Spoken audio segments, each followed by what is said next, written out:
যিনি সূর্যকে আকাশে উদিত করে আবার অস্তমিত করছেন। বিশ্বজগতের মধ্যে এমন একটি সময় ছিল, হযরত নবী সুলাইমান আলাইহিস সালাম যখন আসরের নামাজ তার কাজা হয়ে গেল, নবীদের নামাজ কাজা হওয়ার সাধারণত কোনো বিধান ছিল না, একমাত্র আমার নবী ছাড়া। হযরত নবী সুলাইমান আলাইহিস সালাম তিনি সেখানে দেখলেন যে তার রাষ্ট্রের ঘোড়াগুলো পরিদর্শন করতে গিয়ে হাত্তা তাওয়ারাত বিল হিজাব, সূর্য ডুবে গেছে। তিনি নিজেকে দস্তুর মতো আসামি মনে করে তিনি তার কর্মচারীদের বললেন, তোমরা আমার হাতে ছুরি দাও এবং আমি এই পরিদর্শিত ঘোড়াগুলোকে আমি মেরে ফেলব। তিনি তাই করলেন।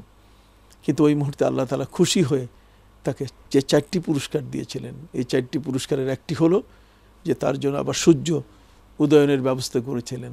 সূর্য আবার আসর হয়ে গেছিল। হযরত নবী সুলাইমান আলাইহিস সালামকে দায় থেকে মুক্তি দেওয়ার জন্যে আল্লাহ সুবহানাহু ওয়া তাআলা তাকে আসরের নামাজ পড়ার সুযোগ করে দিয়েছিলেন।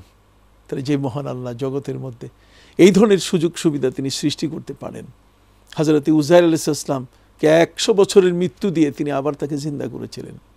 হযরত ঈসা রুহুল্লাহ ইবনুল আজুস একটি লাশ যখন কবরে নিয়ে যাওয়া হচ্ছিল, তিনি আল্লাহর হুকুমে তাকে জিন্দা করেছিলেন। হযরত সাম ইবনে নূহ 2500 বছর পর তাকে কবর থেকে হযরত ঈসা রুহুল্লাহ বলছেন, তুমি আল্লাহর হুকুমে জিন্দা হয়ে যাও। কবর থেকে, কবর ফাঁক হয়ে গেল, সেখান থেকে তিনি বের হয়ে এসেছেন। জগতের মধ্যে এই অলৌকিক কর্মকাণ্ডগুলো দেখেই প্রমাণিত হয় এই জগতের একজন নিয়ন্ত্রণকারী আমাদেরকে নিয়ন্ত্রণ করে যাচ্ছেন। অতএব সেই মহা নিয়ন্ত্রণ আল্লাহর কাছে